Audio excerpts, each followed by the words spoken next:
Hello students, समष्टि अर्थशास्त्र के अंतर्गत आज हम व्यापार चक्रों के विशेषताओं और लक्षणों की विवेचना करेंगे।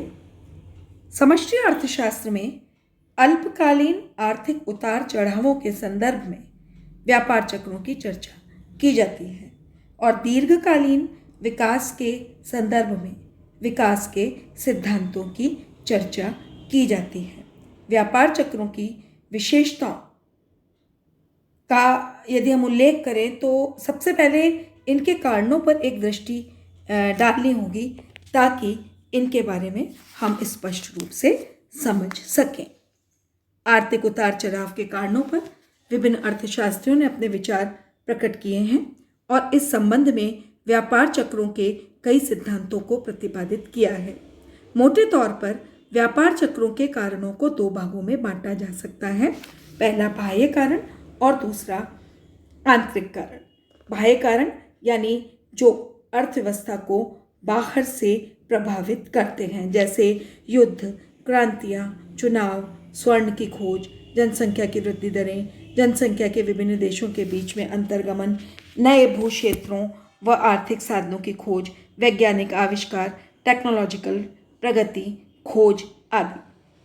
द्वितीय जो आंतरिक कारण बताए वो उसका अर्थ है कि जो स्वयं अर्थव्यवस्था के अंदर से विभिन्न कारण व्यापार चक्रों को उत्पन्न करते हैं, जैसे मुद्रा की पूर्ति में परिवर्तन, समग्र मांग में परिवर्तन, समग्र पूर्ति के परिवर्तन, गुणक त्वरक की अंतरक्रिया से उत्पन्न प्रभाव, अर्थव्यवस्था में उत्पादकता के परिवर्तन आदि। यह सर्वविदित है कि वर्तमान युग में विकसित व विकासशील देशों की अर्थव्यवस्थाओं को अनेक बाह्य और आंतरिक कारक प्रभावित करने लगे हैं। भूतकाल में वियतनाम युद्ध, खाड़ी युद्ध ने अमेरिकी अर्थव्यवस्था को काफ़ी सीमा तक प्रभावित किया था।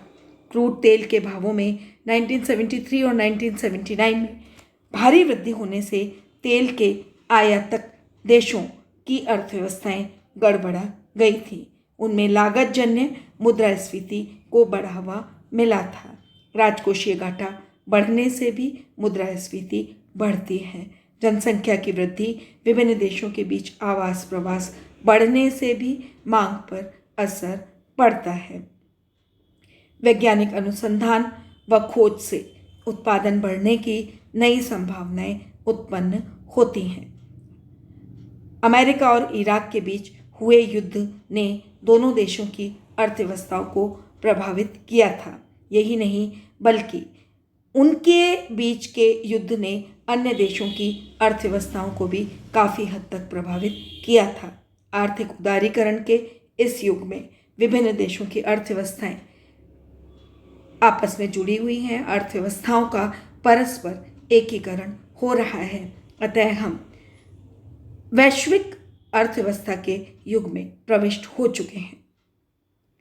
अब अनुभव के आधार पर जो व्यापार चक्रों की विशेषताएं सामने आती हैं, पहला, व्यापार चक्रों का इतिहास यह दर्शाता है कि चक्रीय गतिशीलताएं अवधि व मात्रा की दृष्टि से एक सी नहीं होती। कोई व्यापार चक्र थोड़ी अवधि का होता है तो कोई लंबी अवधि का। एक व्यापार चक्र की अवधि उसकी एक चोटी से दूसरी चोटी के बीच की दूरी के अंतर से ज्ञात की जा सकती है। कोई व्यापार चक्र हल्का होता है तो कोई गहरा होता है। हल्के व्यापार चक्र में केवल मंदी पाई जाती है, जबकि गहरे व्यापार चक्र में गहन मंदी या डिप्रेशन की स्थिति आ जाती है। शुम्पीटर ने 3 तरह के व्यापार चक्रों में अंतर किया है। प्रथम, अल्पकालीन व्यापार चक्र, जिसकी अवधि 40 महीनों की मानी गई है। इसके प्रतिपादक अर्थशास्त्र के नाम से किचन चक्र कहा गया है। द्वितीय, औसत 9.5 वर्ष की अवधि मानी गई है, इसे जगलर कहा गया है। तथा तृतीय, 50 से अधिक वर्ष की अवधि बताई गई है, जिसे कॉन्ड्रेटिव लहर या वेव कहा गया है। कुडनेट्स चक्र या दीर्घकालीन चक्र, सेक्युलर स्विंग, 16 से 22 वर्ष का माना गया है। इस प्रकार व्यापार चक्रों की अवधि व मात्रा या गहनता की दृष्टि से अंतर पाए जाते हैं। व्यापार चक्र समकालिक होते हैं, जब ये एक उद्योग समूह या एक क्षेत्र में चालू हो जाते हैं तो दूसरे उद्योग समूह या क्षेत्र में भी प्रविष्ट होने लगते हैं। इस प्रकार कालांतर में सभी उद्योगों या सभी क्षेत्रों में इनका प्रभाव दिखाई देने लगता है। फिर भी कुछ उद्योगों में इनका प्रभाव अन्य उद्योगों से ज़्यादा प्रबल हो सकता है। उदाहरण के लिए पूंजीगत माल के उद्योगों में उपभोक्ता माल के उद्योगों की तुलना में ज़्यादा प्रबल या कम प्रबल हो सकते हैं। व्यापार चक्रों में पुनः होने की प्रवृत्ति पाई जाती है। मंदी के बाद रिकवरी, फिर मंदी या गहन मंदी, तत्पश्चात पुनः रिकवरी और इस बार संभवतः अधिक तेजी आदि का क्रम निरंतर चलता रहता है। व्यापार चक्रों के उतार चढ़ाव संचयी या क्यूमुलेटिव प्रकृति के होते हैं। एक दिशा में जब कोई गति प्रारंभ हो जाती है तो वह उसी दिशा में आगे बढ़ती जाती है और कभी कभी और तीव्र हो जाती है। यह बात गिरावट के दौर और सुधार के दौर दोनों पर लागू होती है। गिरावट या संकुचन हल्के रूप में प्रारंभ होकर आगे चलकर अधिक संगीन रूप धारण कर सकता है।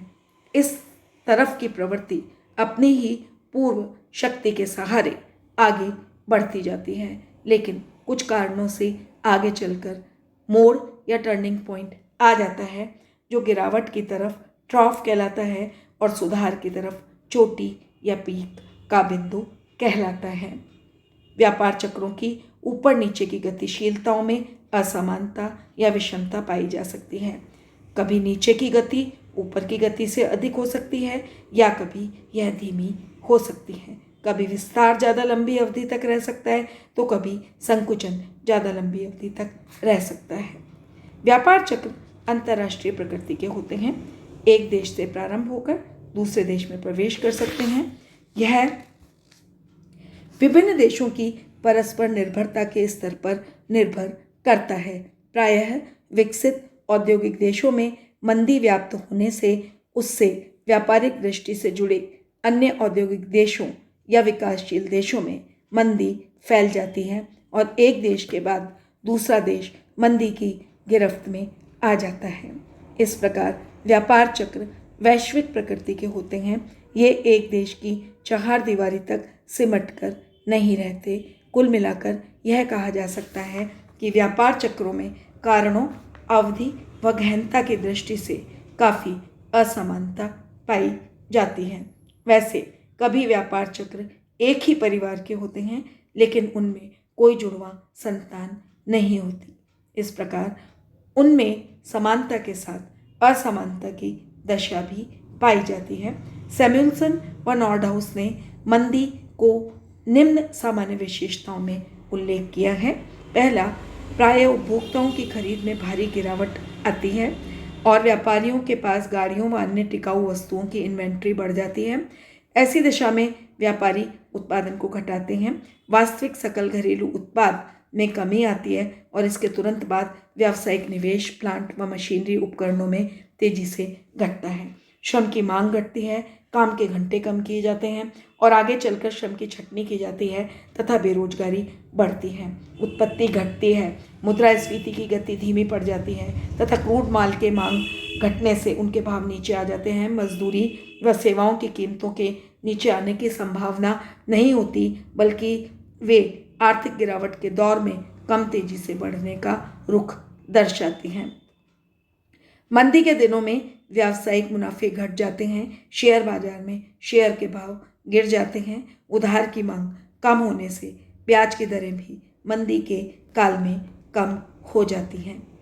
विस्तार काल में उपर्युक्त सभी लक्षण उल्टे हो जाते हैं। इस प्रकार व्यापार चक्रों की कई विशेषताएं होती हैं। इनके कारण क्या हैं, इनके संबंध में अर्थशास्त्री एकमत नहीं है।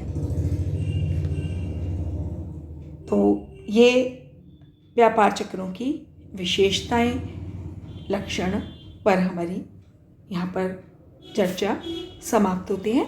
Thank you very much.